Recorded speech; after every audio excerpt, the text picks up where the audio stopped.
एखादा मुलगा आपलं प्रेम व्यक्त करण्यासाठी लव्ह लेटर लिहितो. त्याने काय पद्धतीने लिहिलं हे तुमच्याकडे समजा मी दिलं, तर लव्ह लेटर तुम्ही डिकोड करतात याचा अर्थ तुम्ही त्या व्यक्तीला डिकोड करू शकता. येस. एकाने तर मला अशी कमेंट केली होती की माझी आत्या पूर्ण अंगठा छाप होती आणि ती करोडपती होती, मग तुम्ही काय सांगाल? तुम्ही तुमच्या आत्याला समोर बसवून जर एखादं कोऱ्या कागदावर काहीही रेखाटायला सांगितलं तरी मी चॅलेंज देऊन सांगते की मी तरी सुद्धा त्यांचं व्यक्तिमत्व सांगू शकतो. हे सगळे जे व्यक्तिमत्वातले पैलू आहेत ते सगळे आपल्याला ग्राफोलॉजी म्हणजेच आपल्याला त्याच्या हस्ताक्षर आणि सही या दोन्हीमधूनही कळतं. एखाद्या व्यक्ती सुसाईड नोट लिहिली, ती तुमच्या हाती लागली, ते सुसाईडपर्यंत जाण्याच्या आधी माणूस पहिले डिप्रेशन किंवा स्ट्रेस असतो, ह्या गोष्टी तुमच्या हँडरायटिंगमध्ये दिसतात. हो, अगदी कळतात, 100% कळतात. पैसा पाहिजे किंवा मला मानसिक शांती पाहिजे, मला समजा प्रॉस्पेरिटी पाहिजे थोडक्यात, तर मी माझ्या हँडरायटिंगमध्ये काय चेंजेस करू शकतो? काही काही लोक लिहिताना वरच्या दिशेने म्हणजे उजव्या साईडला झुकाव असलेला लिहितात. ते लोक कसे असतात? ज्यांचं अक्षर म्हणजे असे दाब देऊन प्रेशर देऊन लिहितात. ज्यांचे अक्षर फार बोल्ड आणि असे जाड जाड मोठे मोठे असतात ते कसे असतात? सुंदर अक्षर आणि तुमच्या पर्सनॅलिटीचा काहीही संबंध नाहीये, हे पण मी मुद्दामून सांगते. मी का विश्वास ठेवावा एखाद्या ग्राफोलॉजिस्टवर?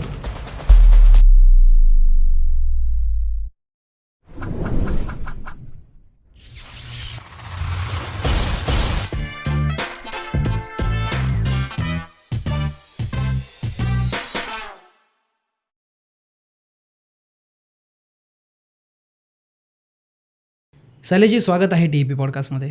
नमस्कार. नमस्कार. कसे आहात? मस्त, मजेत एकदम. गुड. ग्राफोलॉजी ज्याविषयी आपण आज पॉडकास्ट घेणार आहे, हा शब्द मी पहिल्यांदा केव्हा ऐकला होता ना ते तुम्हाला सांगतो. म्हणजे त्याचे 2 इन्सिडेंट होते आणि खूप फेमससुद्धा आहेत. 1932मध्ये एक प्रसिद्ध वैमानिक होता, चार्ल्स लिंडबर्ग आणि त्याचा एक मुलगा होता 20 महिन्यांचा.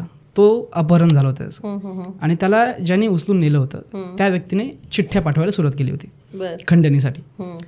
खंडणीसाठी ज्या चिठ्ठ्या त्यांना पोलिसांनी जप्त करायला सुरुवात केली, तर पहिल्यांदा ती केस एका ग्राफोलॉजिस्टकडे दिली होती. आता ही केस सांगतोय मी, ही थोडीशी फॉरेन्सिक डिपार्टमेंटच्या संबंधित. तरी पण त्यांनी त्या चिठ्ठ्यांचे ॲनालिसिस करून काही गोष्टी लक्षात आल्या त्यांना, की स्पेसिंग दिलेली आहे, एखादा शब्द रिपीटेड चुका होत आहेत, काही शब्दांवर त्यांनी जोर दिलेला आहे, अशा गोष्टी त्यांना ऑब्झर्व केल्या, किंवा ग्रामॅटिकल चुका. मग त्यांना लक्षात आलं की हा व्यक्ती जर्मन आहे, कारण त्या व्याकरण आणि इंग्रजी व्याकरणमध्ये त्याला साम्य भेटलं. त्यानंतर त्यांनी ती केस त्या फक्त ग्राफोलॉजिस्टच्या केसेस म्हणजे त्यांच्या स्टडीच्या अहवालानुसार सादर केली आणि त्या व्यक्तीला पकडला गेला. ब्रुनो काहीतरी नाव होतं त्याचं आरोपीचं. तो पकडला गेला आणि त्याला शॉक देऊन मारण्यात आलं. ही पहिली हिस्ट्रीमधली अशी केस होती की जी ग्राफोलॉजिस्टने सॉल्व्ह केली होती. आणि दुसरी केस स्टडी जो आपला पॉडकास्ट त्या रिलेटेड असणार आहे, की काही केस स्टडी केली होती 1997ची, आत्ताची रिसेंटली स्टडी. त्यामध्ये त्यांनी सांगितलं होतं की 100 जणांची एक टीम मुलांची घेतली होती. त्यांना सांगितलं होतं की तुम्ही काहीच सांगायचं नाही स्वतःच्या स्वभावाबद्दल, आम्ही सांगू की तुम्ही इंट्रोवर्ट आहात की एक्स्ट्रोवर्ट. तर त्यांना एक पॅराग्राफ लिहायला दिला होता. पॅराग्राफमध्ये त्यांना एक सर्टन टिपिकल वर्ड्स होते. सगळ्यांचे डेटा कलेक्ट केल्यानंतर त्या 100पैकी जवळपास 98 जणांचा डेटा त्यांनी बरोबर सांगितला की हा व्यक्ती इंट्रोवर्ट आहे आणि हा एक्स्ट्रोवर्ट आहे.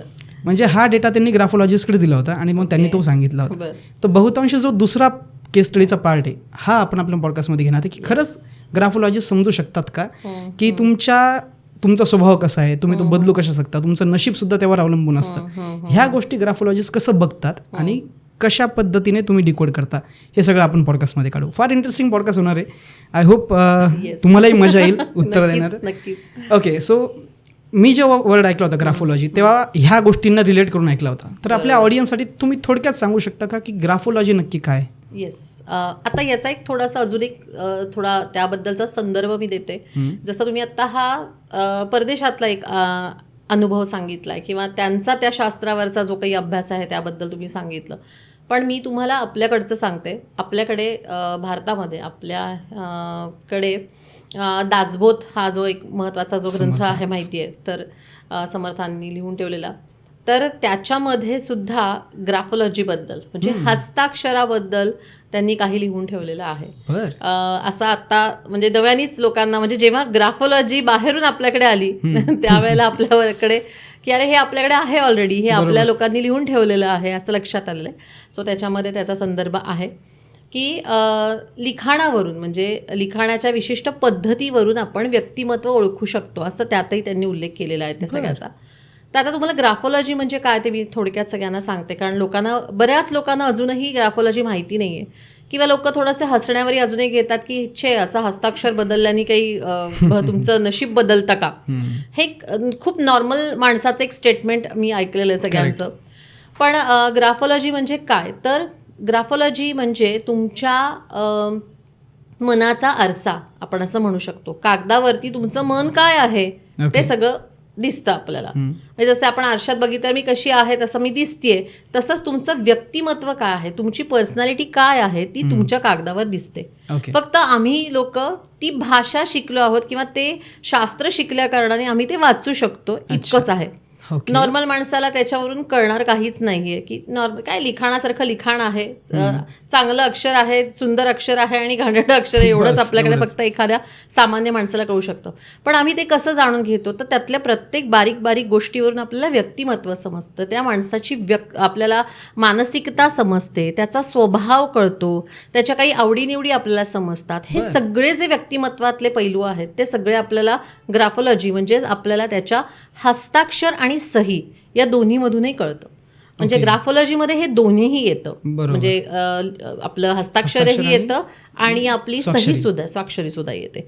सो आता हे काम कसं करतं ही एक सगळ्यात मोठी लोकांना एक मनात क्युरिओसिटी असते की ठीक आहे तुम्ही म्हणताय तसं, पण काम कसं करतं ते आपल्याला कळलं पाहिजे. तर आता लोकांना समजेल अशा भाषेत सांगायचं म्हटलं तर सगळ्यांना माहिती आहे की आपलं एक प्रोग्रामिंग झालेलं असतं आपल्या मेंदूचं, बरोबर, की अमुक म्हणजे 2+2=4 तसंच आपलं एक प्रोग्रामिंग झालेलं असतं. आणि त्या प्रोग्रामिंगमध्ये आपल्याला माहिती असतं की आपण हे असं असं करणं म्हणजे ह्या गोष्टी आहेत. आता प्लसची साईन आपण थोडक्यात म्हणजे म्हणतो तसं, तर ही साईन ठरलेली आहे, बरोबर. आपल्याला माहिती की प्लस म्हणजे हे असंच चिन्ह आहे, ते सगळीकडे सारखंच आहे. प्लस म्हणलं की दुसरी कुठली आहे का, तर नाहीये. त्याच पद्धतीने आपल्या मेमरीमध्ये जे एक प्रोग्रामिंग झालेलं आहे तर त्याला माहिती आहे की माझं हे व्यक्तिमत्व म्हणजे मी लिखाणामध्ये अमुक अमुक ही माझी त्यातली सांकेतिक भाषा आहे असं आपण म्हणू शकतो, किंवा ती चिन्हांची भाषा आहे, किंवा ती आकारांची भाषा आहे, ती रेषांची भाषा आहे असं आपण म्हणू शकतो, कारण त्याच्यात सगळ्या गोष्टी आपण बघतो. आणि मग त्याच्या माध्यमातून आपल्याला ते व्यक्तिमत्व कळतं. म्हणजे जेव्हा मी एखाद्या विशिष्ट स्वभावाची आहे तर माझं ते एखादं विशिष्ट अक्षर हे त्या पद्धतीनेच काढलं जातं. आणि मग आपल्याला काय करायचंय, तर आपलं प्रोग्रामिंग आपल्याला बदलायचंय. मग बदलायचं म्हणजे काय करायचंय आपल्याला, तर आता आपल्याला उलटं काम करायचंय. आपल्याला त्या ठराविक आयडियल आपल्याला त्या पद्धतीने हस्ताक्षर काढायला शिकायचंय. म्हणजे मग आपल्या ब्रेनला उलटा मेसेज जातो की ह्या गोष्टी अशा अशा करायच्या आहेत. नाही, प्लसची साईन ही नाहीये, ही मायनसची. येस, आपण पॅटर्नच चेंज करतो. आपण काय म्हणतो ह्याच्यासाठी मायनसची साईन आहे, हे आपल्या मेमरीला मग सांगितलं जातं की नाही हे चुकीचं सांगतोयस तू, इथे आपल्याला मायनसची साईन वापरायची.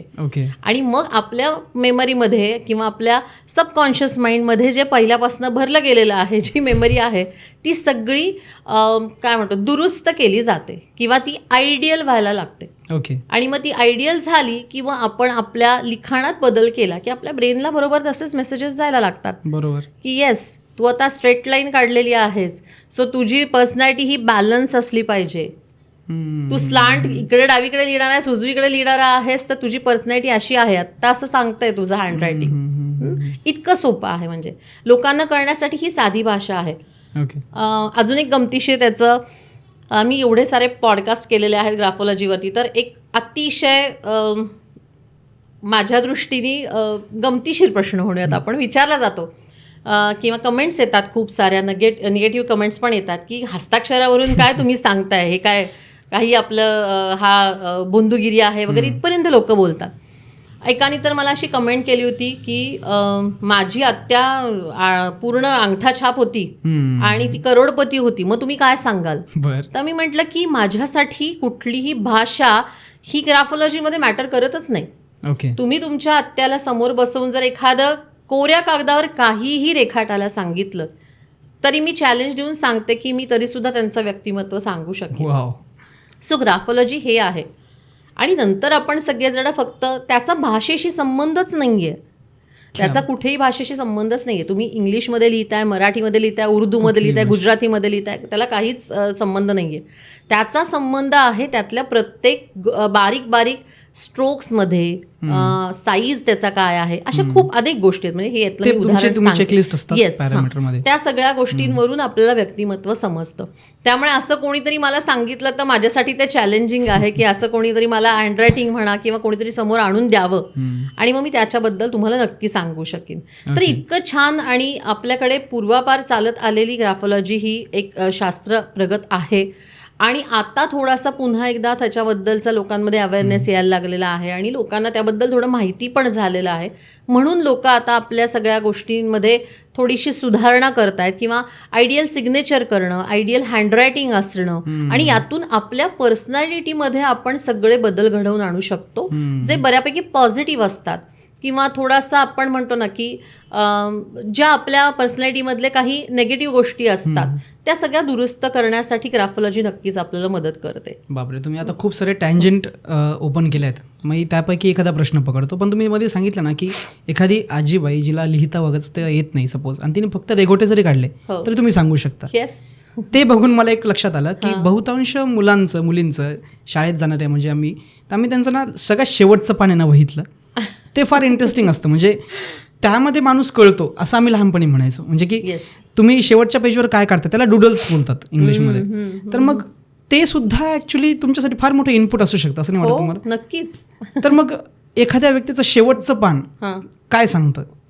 आता मला त्यावरून माझे शाळेतले जुने दिवस आठवत आहेत. कारण मला स्वतःला खूप ही एक खोड आहे किंवा सवय आहे की मागच्या पानावरती लिहायला सुरुवात करायची, काहीतरी डिझाईन काढायचं, रांगोळीसारखं काहीतरी काढायचं, मेहंदीसारखं काहीतरी डिझाईन काढायचं, आकडे काढायचे असं. आणि अजूनही ती सवय अशी आहे की मला फक्त एकच प्रॉब्लेम आहे की अजूनही जर माझा कोणाशी फोन कॉल चालू असेल आणि माझ्या समोर जर कागद पेन असेल तर मला कळत नाही पण तंद्रीत माझ्याकडून काहीतरी लिहिलं जातं, काहीतरी रेखाटलं जातं आणि ज्याचा काही खरं तर संबंध नसतो असं मला पूर्वी वाटायचं. पण नाही, त्याचा संबंध असतो. तुमचं सबकॉन्शियस माइंड त्या सगळ्या गोष्टी कागदावर नकळतपणाने उतरवत असतं. याच्यासाठी मी एक खूप गमतीशीर किस्सा तुम्हाला सांगू इच्छिते सगळ्यांना. माझे मिस्टर एकांच्या ऑफिसमध्ये गेले होते आणि तिथे अतिशय महत्त्वाची अशी डॉक्युमेंट्स समोर ठेवलेली होती आणि ते जे ऑफिसर होते तर ते त्यांना फोन आला एक आणि ते फोनवर बोलत होते. सो त्या फोनवर त्यांना समोरून सांगण्यात आलं असेल की एक कारखाना होता तर त्यांनी लगेच असा एक राऊंड काढला आणि त्यांनी मग पुढे सांगितलं की एक वर्कर होता तिथे काम करणारा म्हणून त्यांनी अशी एक स्टँडिंग लाईन काढली आणि ते तिकडून बोलले की आणि तो गेला अपघातामध्ये असं म्हणून त्यांनी लगेच त्याच्यावरती क्रॉसची साईन काढली. सो हे जे आहे ना की आता वास्तविक आणि नंतर त्यांना तो फोन ठेवल्यानंतर लक्षात आलं की हे कोणाचं तरी महत्त्वाचं एक डॉक्युमेंट आहे आणि त्या डॉक्युमेंटवरती त्यांनी असं लिहिलं होतं. पण त्यावेळेला त्यांना हे भानही नव्हतं की आपण काहीतरी लिहितोय, कुठल्या तरी महत्त्वाच्या डॉक्युमेंटवर आपण असं काहीतरी रेखाटतोय आणि मग व्हाईटनर आणि हे सगळं लावून त्यांना ते सगळं काढावं लागलं होतं पुन्हा. पण त्यावेळेला असा विचार केल्यावर लक्षात आलं की हे नकळतपणाने होणं म्हणजे काय असतं आणि या सगळ्या खुणा त्यांना का वाटलं असंच काढावं किंवा ह्याच गोष्टी त्यांनी का केल्या. आता तो माणूस गेला म्हणजे मेला या म्हटल्यावरती त्यांनी लगेच क्रॉस केलं. येस, माणूस म्हटल्यावरती त्यांनी एक सिम्बॉलिक स्टँडिंग लाईन काढली. करेक्ट. सो हे कुठून आलं पण हे आलं कुठून त्यांच्यासाठीचं तर त्यांच्या सबकॉन्शियस माइंडला हे माहिती आहे की एका व्यक्तीसाठी सिम्बॉलिक म्हणून आपण फक्त स्टँडिंग लाईन काढू शकतो. किंवा एक कारखाना आहे, एका ठिकाणी कोणीतरी कामगार काम करणार आहे, कारखाना म्हटल्यावरती त्यांच्या सबकॉन्शियस माइंडनी इमिजिएट त्यांना एक राऊंड सांगितला की एक आहे बाबा, एक ठिकाण आहे म्हणजे हे स्पेसिफिक एक ठिकाण आहे, वेगळं पण असू शकतं. हा येस, हे वेगळं. सो आपल्याला असं वाटतं की त्या शेवटच्या कागदावरती आपण किंवा पानावरती आपण जे लिहितो पण त्या प्रत्येकाला काहीतरी अर्थ असतो. त्या प्रत्येक त्यावेळेला त्यावेळेची त्या माणसाची ती मनस्थिती पण असू शकते. ओके. आणि त्याच्या नकळतपणाने या गोष्टी, कारण मी हा अनुभव स्वतः घेतलेला आहे म्हणून मी सांगू शकते, कारण माझ्याकडनं खूप वेळा असं होतं की काहीतरी रेखाटलं जातं, पण माझ्याकडून बरेचदा काही अशा विशिष्ट खुणा केल्या जातात ज्या मला आवडतात. डिझाईन असतं Designs थोडंसं खूप ते, करतात, हां, बरोबर. डिझाईन्स खूप काढली जातात माझ्याकडनं. किंवा ग्राफोलॉजीमध्ये पण मी नंतर तुम्हाला सांगू इच्छिते की आपला स्ट्रेस कमी करण्यासाठी पण एक पर्टिक्युलर डिझाईन आहे, ओके. जे तुम्ही जर काढत राहिला वारंवार तर तुमचे स्ट्रेस कमी होतो. Wow. एकाग्रता वाढवण्यासाठी सुद्धा काही अशा डिझाईन्स आहेत की जी तुम्ही काढली की तुमचा स्ट्रेस कमी होतो, तुम्हाला चांगली झोप लागते, कॉन्सन्ट्रेशनसाठी आहेत, अशा बऱ्याच गोष्टी आहेत. सो ग्राफोलॉजीचे फायदे खूप आहेत, पण आपल्याकडे अजून त्याबद्दल इतकं माहिती लोकांना नाही आहे awareness नाही. आणि अवेअरनेस पण नाही आहे. आणि लोक असं म्हणतात की कशाला, काय ते करून असं काय घडणार आहे किंवा काय मिळणार आहे, ओके. असं थोडंसं होतं. त्यामुळे लोक थोडंसं त्याला अजून ते दुर्लक्षित असं शास्त्र आहे असं मी म्हणते. व्यक्ती जसं लिहितात ना त्याच्यावरून तुम्ही अनालिसिस करता, तुम्ही कसे लिहितात हे तुम्हाला सांगतो. तुम्ही सांगा की त्यांचा स्वभाव कसा असतो किंवा ते कशा स्वरूपाचे व्यक्तिमत्व असतं. ओके. थोडक्यात काही काही लोक लिहिताना वरच्या दिशेने म्हणजे उजव्या साईडला झुकाव असलेला लिहितात, ते लोक कसे असतात? ओके. उजव्या बाजूला काय म्हणूयात आपण, झुकाव असणारे थोडेसे इमोशनल असतात असं आपण म्हणू शकतो. आणि ज्यांचा डुकाव डाव्या बाजूला असणारे थोडंसं एकटं राहायला आवडणारे असे असतात. ओके. हां. जे लोक थोडंसं अक्षरांमध्ये गॅप देतात, हां. ठराविक अंतर लिहून लिहितात, हां. 2 शब्दामध्ये जास्त स्पेस असतो, ते कसे असतात? त्यांना स्वतःला स्पेस हवी असते, थोडेसे समाजापासून दूर राहणारे असतात किंवा इंट्रोवर्ड असतात थोडेसे. ओके. आणि ज्यांचे अक्षर म्हणजे चिटकून चिटकून लिहितात फार, ओके, त्यांना समाजात काय म्हणूयात आपण, खूप मिसळायला आवडतं, खूप सोशल असतात, बरं. असे असतात आणि बऱ्यापैकी. ज्यांचे गोल गोल गोल गोल अक्षर असतात, कारण गोल गोल अक्षर असणाऱ्यांच्या गोष्टी सगळ्या परत झिरोपाशी येऊन थांबतात. खूप स्ट्रगल असतो त्यांना, खूप गोष्टींमध्ये त्यांना पेशन्स ठेवावा लागतो, अशा टाईपची बऱ्यापैकी ती पर्सनॅलिटी असते. खूप कष्टही असतात त्यांच्यासाठी. ओके. ज्यांचं अक्षर म्हणजे असं दाब देऊन, प्रेशर देऊन लिहितात, हां. ते कसे असतात? ते खूप स्ट्रेसमध्ये असतात लोक. ओके. भरपूर ताण असतो त्यांना. म्हणजे सतत बारकावे बघणं, थोड्याशा गोष्टींमध्ये चिकित्सकपणा आणि त्या सगळ्यामुळे येणारं त्यांना थोडंसं प्रेशर किंवा ताण असं आपण म्हणू शकतो. ओके. आणि जे हलक्या हाताने लिहितात ते थोडेसे कॅज्युअल अप्रोच असणारे असतात, थोडेसे प्रॅक्टिकल पण असतात आणि बऱ्यापैकी कॅज्युअल असा अप्रोच असतो त्यांचा. ओके. ओके. ज्यांचे अक्षर फार बोल्ड आणि असे जाड जाड मोठे मोठे असतात, ते कसे असतात? बोल्ड लोक जे असतात त्यांच्यामध्ये आत्मविश्वास खूप चांगला असतो, बऱ्यापैकी आत्मविश्वास चांगला असतो त्यांचा, फोकस चांगला असतो त्या लोकांचा, असे बऱ्याचसा बघायला मिळतात. पुन्हा एकदा त्यात पण अजून थोडासा साईजमध्ये फरक असतील तर थोडेसे अतिशहाणे, थोडेसे ओव्हर कॉन्फिडंट असे पण लोक असतात. ओके. आणि जे खूप लहान लहान लिहितात, ती लोक सुद्धा थोडीशी भित्र्या स्वभावाची, थोडासा कॉन्फिडन्स त्यांच्यामध्ये कमी आणि प्रत्येक गोष्टीत चिकित्सा करणारे असे थोडेसे असतात. फक्त मी आता एक सांगते सगळ्यांना की छान, म्हणजे ही माहिती तर उत्तम आहेच आहे, पण प्रेक्षकांनी लगेच तेवढ्यावरून सगळं स्वतःचं हँडरायटिंग किंवा सिग्नेचर अनालिसिस जज करू नये किंवा अनालिसिस करायला घेऊ नये, कारण त्याच्या बरोबरीने बाकीच्या पण गोष्टी असतात. आणि मोठा साईज म्हणजे किती हे तुम्हाला माहिती आहे का? पण त्याच्यासाठी तुम्ही तज्ज्ञांची मदत घ्या किंवा त्यांच्याकडून तुमचं हँडरायटिंग किंवा सिग्नेचर अनालिसिस करून घ्या. कारण आता पॉडकास्टमध्ये लोक बरेचदा असे म्हणतातच की अहो मॅडम तुम्ही तर सांगितलं होतं की बिग साईज असणारे म्हणजे बघ त्यांच्यामध्ये स्ट्रेस असतो. तर प्रत्येक वेळेला नाहीये, ही एक त्यातली आपण अगदी म्हणतो तसं 1% गोष्ट फक्त बघितलेली आहे. अशा बऱ्याच गोष्टी आपल्याला सगळं हँडरायटिंग बघताना बघाव्या लागतात. बरोबर. एवढं फक्त मी प्रेक्षकांना सांगू इच्छिते. कारण हे कॉम्बिनेशन्स पण असू शकतात ना, बरेच खूप सारी असतात. कारण मी तुम्हाला सांगू का, त्याच्यासाठी मी अजून एक तुम्हाला छान उदाहरण देते की आपण लहानपणी आपण सगळेजण लहानपणी हे शिकलेलं आहोत की अगदी एक साधारण आपल्याला थोडंसं हातांमध्ये आपल्याला ग्रीप आल्यानंतर आपल्याला सगळ्यात पहिलं चित्र काढायला सांगायचं चित्रकलेच्या तासाला. ते कुठलं तर एक निसर्गाचं चित्र काढा तुम्ही आणि त्याच्यामध्ये येस तुम्ही एक घर काढा, डोंगर काढा, उगवता सूर्य, मावळता सूर्य काढा. तरी सुद्धा मला सांगा, आता हे इतकं कॉमन चित्र आहे खरं तर म्हणाल तसं, पण तरी सुद्धा मला सांगा की त्यामध्ये सुद्धा प्रत्येकाच्या काढण्यामध्ये फरक होता. आता हे किती साधं आहे. निसर्ग चित्राचं तुम्ही म्हणलं तर डोंगर काय आपण खाली काढणार आहोत का जमिनीच्या ठिकाणी? नाहीच काढत आपण. डोंगर हे वरच्या दिशेनेच येणार आहेत. पण त्या सगळ्यामध्ये प्रत्येक चित्रामध्ये काहीतरी वेगळं असणारच आहे. ते वेगळे पण का असणार आहे? कारण प्रत्येक पर्सनॅलिटी वेगळी आहे ना. Okay. जरी निसर्ग चित्र असलं तरी सुद्धा तुम्ही थोडेसे रंग वेगळे वापरणार. तुम्ही कदाचित गडद रंग वापराल, मी थोडंसं लाईट रंग वापरीन त्यामध्ये. माझ्या ह्याच्यामध्ये 3D इफेक्ट कदाचित जास्ती छान येईल, तुमच्या ह्याच्यामध्ये तो 3D इफेक्ट नसेल. तुम्ही घरापासून दूर अंतरावरती एखादं झाड दाखवाल, मी घराच्या अगदी शेजारीच एखादी झाडं दाखवीन. प्रत्येकाचं कल्पना वेगळी आहे, कल्पनाशक्ती वेगळी आहे. पुन्हा एकदा त्यात पण येणारे त्या प्रत्येक डोंगराचा साईज म्हणा, मी जसं म्हणलं तसं की प्रत्येकाचं व्यक्तिमत्व त्यातून आपल्याला कसं समजून येणार आहे. तर कोणी उगवता म्हणजे सूर्योदय दाखवणार आहे, कोणी सूर्यास्त दाखवणार आहे, कोणी घरी जाणारे पक्षी संध्याकाळच्या वेळेचं दाखवणार आहे, तर कोणी घरटं दाखवू शकतं. त्यात खूप डिटेलिंग असू शकतं एखाद्याच्या बाबतीतलं. कोणीतरी त्या नदीमध्ये एखादी छोटीशी होडी दाखवेल, कोणी त्याच्यामध्ये काहीही दाखवणार नाही, कोणी पक्षी काढेल त्याच्यामध्ये बाजूला उभे असणारे, किंवा कोणी त्यातले बदक म्हणा किंवा राजहंस म्हणा असं एखादं कुठलं तरी प्राणी किंवा पक्षी त्याच्यामध्ये पाण्यात दाखवेल.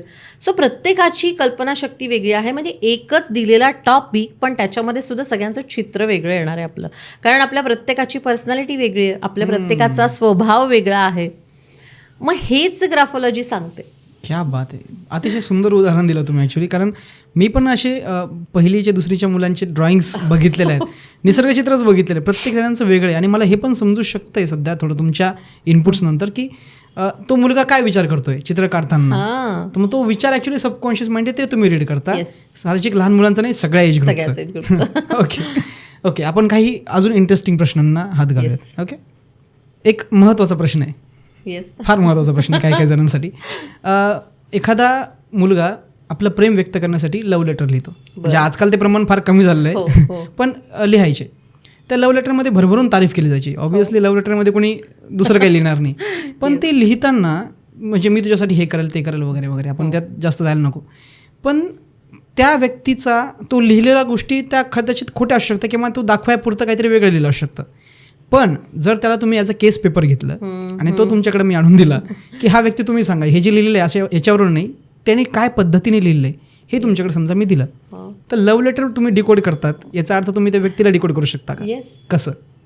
आत्ताच अगदी लेटेस्ट 2 दिवसांपूर्वी अगोदरचं मी तुम्हाला उदाहरण सांगते. माझ्याकडे एक लेडी आल्या होत्या आणि त्यांची बहीण, आणि ती आता एका मुलाबरोबर लग्न करू इच्छित आहे.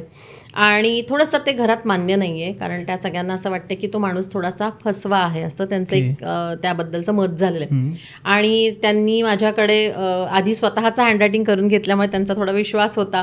म्हणून त्या मला म्हणल्या की मॅडम, मी तुम्हाला जर दोघांचं हँडरायटिंग आणून दिलं, माझ्या बहिणीचं पण आणि त्या होणाऱ्या तिला ज्याच्याशी लग्न करायचं त्या मुलाचं, तर आणि थोडंसं एज पण जास्ती आहे, म्हणजे ते ऑलमोस्ट दोघंही 40+ आहेत. तर तुम्ही त्यात मला सांगू शकाल की मला एक मनाला फक्त समाधान हवं आहे. आम्हाला सगळ्यांना वाटतं की तो माणूस थोडासा फ्रॉड आहे किंवा आमचा विश्वास नाही आहे त्याच्या गोष्टींवरती. तर मग त्यांनी मला हँडरायटिंग आणि सगळं दिलं. तर येस, त्याच्यावरून त्यांना जो वाटत होता तो फ्रॉड नव्हता, पण तो माणूस आयुष्यात आत्ता जी त्याची करंट एक स्थिती आपण म्हणू शकतो जी दाखवत होती, मानसिक स्थिती म्हणा किंवा ओव्हरऑल सगळ्याच त्याच्या गोष्टी दिसल्या, त्यावरून मला असं जाणवलं होतं की हा माणूस, मी त्यांना स्पष्ट सांगितलं की माणूस खोटा नाही आहे, चुकीचा नाही आहे आपण म्हणू शकत, पण त्याची पर्सनॅलिटी काही गोष्टी अशा दाखवते ना की आपण म्हणतो ना की तुमची बहीण जी आहे की एकदम जिद्दी, सगळ्या गोष्टी सांभाळून घेणारी, एक जबाबदारी घेणारी, तशी ही पर्सनॅलिटी नाही आहे, बरोबर विरुद्ध आहे. म्हणजे आपण म्हणतो तसं की संसाराला लागल्यानंतर आपण म्हणू शकतो की जे एका स्पीडनी चालणारी दोन्ही चाकं लागतात किंवा तेवढी एकमेकांना सपोर्ट करणारी किंवा एकमेकांसाठी कम्पॅटिबल असं आपण म्हणू शकतो, तशी ही व्यक्ती नक्की नाही आहे. फसवणार नाही, पण तुमच्या बहिणीला कायम खेचत न्यायला लागणार आहे हे दुसरं चाक म्हटलं, अशी परिस्थिती आहे. स्पष्ट शब्दात सांगायचं, खूप डिटेल मी त्यांना नंतर तो रिपोर्ट दिला होता की ती व्यक्ती कशी आहे. तर असं सुद्धा होऊ शकतं की सो त्याच्यात आपल्याला नक्कीच कळतं की मुलगा असेल, मुलगी असेल. म्हणजे माझ्याकडे हल्ली आता असं बरंच प्रमाण वाढलेलं आहे की आपण जसं पत्रिका, कुंडली बघतो. मी तेच बोलणार होतो की लग्नाच्या आधी कुंडली पाहणं एका ज्योतिषाकडे ते आवश्यक झालंय, मेडिकल रिपोर्ट करणं आवश्यक झालंय, आणि आज हे पॉडकास्ट बघून हे पण कळतंय की ग्राफोलॉजिस्टकडे तुमचं हस्ताक्षर नाही. आणि येतात माझ्याकडे तसे लोक, कपल्स येतात एकमेकांसाठी, किंवा त्यांचे आईवडील कोणीतरी घेऊन येतात की तुम्ही बघून सांगा. आणि अजून एक चांगली गोष्ट अशी आहे की मी स्वतः, मगाशी तुम्ही माझी ओळख करून दिली त्याप्रमाणे, मी मॅरेज काउन्सिलर असल्या कारणाने मला मी हे नक्की सांगू शकते की ते एकमेकांसाठी कम्पॅटेबल आहेत की नाही. अगदी मी म्हणते तसं की परफेक्ट असं कोणीच नाही आहे, जोडीदार अगदी तुम्हाला तसा परफेक्ट मिळणार नाही आहे, पण आपल्याला दोघांच्याही पर्सनॅलिटीज पूर्णपणाने कळतात. म्हणजे अगदी बारीक सारीक गोष्टी पण त्यांच्या आपल्याला त्या ग्राफोलॉजीनुसार समजतात आणि मग आपण त्यांना त्याप्रमाणे गाईड करू शकतो. आणि अजून एक चांगला भाग ग्राफोलॉजीमध्ये असा आहे की तुम्ही हस्ताक्षर बदलल्यानंतर तुमच्या या ज्या काही गोष्टी आहेत ज्या थोड्याशा तुम्हाला खटकतात, त्रास देत आहेत किंवा तुमच्या प्रगतीच्या आड येतात असं आपण म्हणूयात त्या सगळ्यासाठी. निगेटिव्ह मी आत्ता म्हणणार नाही त्या सगळ्या, पण तुमच्या प्रगतीच्याच आड येणाऱ्या ज्या तुमच्या व्यक्तिमत्वातल्या काही गोष्टी आहेत, काही घटक आहेत, ते सगळे आपण हँडरायटिंग सुधारून आपण बदलू शकतो. खूप महत्त्वाची गोष्ट आहे. कारण समजा मला एखादी व्यक्ती आवडते आणि तिचं हस्ताक्षर तुम्ही म्हटले की नाही ओके, तर मग मला ती व्यक्ती पाहिजेच आहे, तर तुम्ही बदल पण सांगू शकता. नक्कीच. Okay, good. पुढचा प्रश्न सगळ्यात महत्त्वाचा आहे, सिरियस आहे. सुसाईड नोटबद्दल. कारण तीच एक अशी गोष्ट आहे की नोट लिहून ठेवतात आणि खूप किस्से तुम्हाला बघायला मिळतात न्यूजमध्ये सुद्धा की सुसाईड नोट लिहिली आहे आणि मग त्यानंतर सुसाईड केलं, त्यातून कळालं की किती मानसिक स्थिती खराब होती त्या व्यक्तीची. हे वरवरचं लिहिल्यानंतर कळतं. तुम्ही मात्र सांगू शकता का की एखाद्या व्यक्ती सुसाईड नोट लिहिली, ती तुमच्या हाती लागली, काय असतं त्याच्यामध्ये? सुसाईड नोट मी कोणाचं आत्तापर्यंत ॲनालिसिस केलेलं नाही आहे, पण मी हे नक्की तुम्हाला सांगू शकते की सुसायडल थॉट्स येणं किंवा तुम्हाला ऑलरेडी तुमच्या लाईफमध्ये असणारं डिप्रेशन जे आपण म्हणतो, कारण त्याचीच नेक्स्ट स्टेज ती आहे. आपण रिव्हर्स इंजिनिअरिंग करू, म्हणजे सुसाईड पर्यंत जाण्याच्या आधी माणूस पहिले डिप्रेशन किंवा स्ट्रेस असतो, ह्या गोष्टी तुमच्या हँडरायटिंगमध्ये दिसतात. हो, अगदी कळतात, 100% कळतात. म्हणजे मी आत्तापर्यंत 500 पेक्षा जास्ती हँडरायटिंग ॲनालिसिस करून झालेले आहेत माझे ऑलरेडी. म्हणजे मला 500 आठवत आहेत, पण बाकीचे त्याच्यापेक्षा जास्तीच 500+ असं आपण म्हणू शकतो. पण त्यातल्या बऱ्याचशा लोकांचं मला हँडरायटिंग बघून हे समजलेलं आहे, जे ते कोणालाही आजपर्यंत त्यांनी व्यक्त केलेलं नाही आणि हँडरायटिंगमधून आणि सिग्नेचरमधून मला समजलेलं आहे. आणि मी त्यांना हे विचारलेलं स्पष्ट की तुम्हाला कधी असे आत्महत्येचा विचार मनात येतो का, नैराश्य खूप पटकन येतं का, ह्या सगळ्या प्रश्नांना मात्र त्यांच्याकडे उत्तर नसतं. आणि मग माझ्यापाशी बरेचदा ते कबूल करतात की हो, असं एक होतं मला कधी कधी किंवा जाणवतं किंवा फील होतं आणि मग एका पॉईंटला माझ्या मनात हे पण विचार येतात. सो मी असं म्हणते की या गोष्टी आपल्याला आधी आपला सुसायडल नोट नाही वाचायची. मी उलटं म्हणते, मी असं सगळ्यांना म्हणेन की ती वेळ कोणावरच नको यायला आपल्याकडे, त्यामुळे आपल्याला ती नाही वाचायची. आपल्याला त्याच्या आधी आपल्याला हँडरायटिंग जर समजलं आणि त्या व्यक्तीबद्दलच्या या गोष्टी समजल्या तर आपण त्या व्यक्तीला नक्कीच मदत करू शकतो. कारण डिप्रेशनमधून त्या व्यक्तीने बाहेर येणं किंवा असे काही सुसायडल थॉट्स येत असतील, काहीही कारणं त्याला असू शकते, पण त्या सगळ्यावर आपण मार्ग काढू शकतो. आणि बाकीच्या गोष्टींनी तर काढूच शकतो आणि हँडरायटिंगमध्ये बदल करूनही आपण त्याच्यावर मार्ग काढू शकतो. वाव, खूप मोलाचा सल्ला आहे. कारण बहुतांश लोक व्यक्त होत नाहीत ह्या गोष्टी सांगायला. आणि जर कदाचित ते तुमच्याशी अपॉइंटमेंट घेतल्यानंतर जर तुम्हाला व्यक्त होऊ पाहतात हँडरायटिंग थ्रू, हो नक्कीच तुम्ही त्यांना मदत करा. आत्ता तुम्ही व्यक्त होत नाही त्यावरूनच सांगते की मी माझी ग्राफोलॉजीशी ओळख कशी झाली त्याचंच थोडंसं सांगते. मी काउन्सिलर म्हणून जेव्हा काम करत होते तेव्हा माझ्याकडे भरपूर वेळा असं व्हायचं की लोक नाही मग तेवढं मोकळेपणाने बोलत. तुम्हाला वाटतं असं की तुम्ही सांगितलंय सगळं, नाही मॅडम असंच आहे मी, पण तरीसुद्धा माणूस कितीही तो समोरचा माणूस प्रोफेशनल आहे काही असलं तरी सुद्धा बऱ्याच गोष्टी अशा असतात की त्या मोकळेपणाने नाही सांगत. प्रत्येक व्यक्ती आहे, पुन्हा एकदा स्वभाव त्याचे तसे असू शकतात आणि मला जज केलं जाईल, मला चुकीचं समजलं जाईल म्हणूनही काही लोक घाबरून काही लोक सांगत नाहीत बऱ्याच गोष्टी. तर मला काउन्सिलिंग सेशन्समध्ये या गोष्टींनी खूप अडचणी येत होत्या आणि जास्ती करून लहान मुलांमध्ये. कारण लहान मुलं तर तुम्ही 2-2 तास बसलात तरी काहीही बोलत नाहीत, ते अजिबात बोलत नाहीत. आणि मग त्यानंतर मला जेव्हा हे माहिती झालं या शास्त्राबद्दल, त्यामुळे मी ते स्वतः शिकले आणि आता मला त्यामुळे त्याची मदत अशी होते काउन्सिलिंगसाठी की एखादा मुलगा समजा लहान मूल नसेलच बोलत तर मी त्याच्यासमोर सरळ कागद पेन ठेवते आणि त्याला सांगते की काढ रे, तुला काय आत्ता डोक्यात येते ते लिहून काढ. किंवा अगदी तेही नाही जमलं तर त्यांनी शाळेत लिहिलेले त्याचे जे नोटबुक आहेत ते आई वडील घेऊन येतात, त्यावरून त्याची आत्ता मानसिकता काय आहे ना ते मला समजतं बऱ्यापैकी. म्हणजे मी असं म्हणेन की 80 ते 90% त्यावरून मला गोष्टी किंवा त्याची मानसिकता समजते आणि मला नक्कीच काउन्सिलिंगसाठी पण त्याची मदत होते. त्यामुळे असं पण काही असेल तर तुम्ही, आणि मी असं सगळ्यांना म्हणते पालकांना तर की साधारणतः एक 7वी-8वीतली जर मुलं असतील ना, तर त्यांचं तुम्ही हँडरायटिंग जर बघितलं आणि त्याच्यामध्ये तेव्हापासूनच जर सुधारणा करायला सुरुवात Correct. केलीत तर तुम्हाला नक्कीच तुमच्या पुढच्या आयुष्यामध्ये त्या मुलांना किंवा ओव्हरऑलच त्यांच्या सगळ्या डेव्हलपमेंटची जी स्टेज असते Correct. त्या सगळ्यामध्येच पर्सनॅलिटी आपोआपच त्यांची आयडियलकडे जायला लागते. बरोबर. मी तुम्हाला एक धक्कादायक रिपोर्ट सांगतो. 2011चा स्टडी होता, म्हणजे आत्ता आठवला म्हणून सांगतो. त्यामध्ये मुलांमध्ये सुसाईडचं प्रमाण खूप वाढलं होतं. आणि त्याचं एक कारण पण खूप धक्कादायक होतं की मुलांमध्ये आईवडिलांनी पुरेसा वेळ दिला नाही म्हणून ह्या गोष्टी त्यांच्या स्वभावात येतात आणि मग त्यांना ते व्यक्त कुठं करायचं हे त्यांना सांगता येत नव्हतं. कदाचित ग्राफोलॉजी ही स्टडी खूप जणांचा एक मुलांचा आधार बनू शकतो किंवा पालकांसाठी जर तुम्हाला तुमच्या मुलांचं मन काय आहे जाणून घ्यायचं असेल तर नक्कीच तुम्ही त्यांना पण असिस्ट करा. तुम्हाला माहिती आहे सर, मी तर सांगतेच बऱ्याच लोकांना, पण लिखाणासारखी थेरपी नाही आहे हे तुम्हाला माहिती आहे. म्हणजे काही लोकांना डायरी लिहिण्याची सवय असणं, कारण बऱ्याच गोष्टी अशा असतात की आपण मोकळेपणाने नाही बोलू शकत, सांगू शकत, आपल्या भावना नाही आपण सगळ्यांसमोर काही वेळेला व्यक्त करू शकत. काही वेळेला अशा पर्सनॅलिटीज असतात की त्या रडू सुद्धा शकत नाहीत, वाईट वाटतं हे दाखवू शकत नाही, दुःख आहे हे सांगू शकत नाही. तर अशा वेळेला ही थेरपी म्हणूनच काम करते. सायकोलॉजीमध्ये आहेच या गोष्टी, तुम्ही लिहून ठेवू शकता आणि ते इतकं सेफ आहे की ते तुमच्याशिवाय कोणाला माहिती नसतं. पण कुठेतरी ते बाहेर पडणं, ते तुमच्यामध्येच सप्रेस करण्यापेक्षा ते बाहेर पडणं किंवा कुठल्याही मार्गाने ते सांगितलं जाणं, कागदावर का होईना ते सांगितलं जाणं, हा जो मार्ग आहे ना, ही थेरपी आहे. त्यामुळे या गोष्टी खूप महत्त्वाच्या आहेत सर. आणि मी तर म्हणते की लिखाणामधून आपल्याला ॲडिशनल ग्राफोलॉजीच्या साहाय्याने तर आणखीन आपण डीपमध्ये जाऊन त्या माणसाचं व्यक्तिमत्व समजून घेऊ शकतो, जाणून घेऊ शकतो. आता पॉडकास्टच्या एंडिंगच्या वेळेस मला काही रोखठोक उत्तर पाहिजेत. म्हणजे समजा मला पैसा पाहिजे किंवा मला मानसिक शांती पाहिजे, अशा कित्येक गोष्टी प्रत्येकाच्या व्यक्तीने वेगवेगळ्या असू शकतात. मला समजा प्रॉस्पेरिटी पाहिजे थोडक्यात, तर मी माझ्या हँडरायटिंगमध्ये काय चेंजेस करू शकतो? येस, खूप सारे चेंजेस तुम्हाला करायला सांगितले जातात. आणि आता विषय निघाला म्हणून मी सांगते की पैसा कोणाला नको, सगळ्यांनाच हवा आहे, सगळ्यात महत्त्वाचं. तर पैसा तुमच्याकडे येण्यासाठी, म्हणजे आपण मॅनिफेस्ट करणं म्हणतो ज्याला, तर या सगळ्यासाठी सुद्धा काही अशा पद्धतीने 2-3 लेटर्स काढणं आहे. मी इथे ते रिव्हील नाही करणार नक्कीच. नक्कीच आपण कमेंट करा TAP आणि आपण मॅमचा नंबर तर डिस्क्रिप्शनमध्ये दिलाच आहे. तुम्ही प्लीज आमच्या ऑडियन्सला मदत करा. नक्कीच. पण काही अक्षर अशी आहेत की ती विशिष्ट पद्धतीने मी काढण्यासाठी सांगते त्यांना, आणि त्याचा रोजचा सराव तुम्ही केल्यावरती सुद्धा तुमच्याकडे मनी फ्लो वाढणं आणि आहे तो पैसा टिकणं, या दोन्हीसाठीही नक्कीच मदत होते.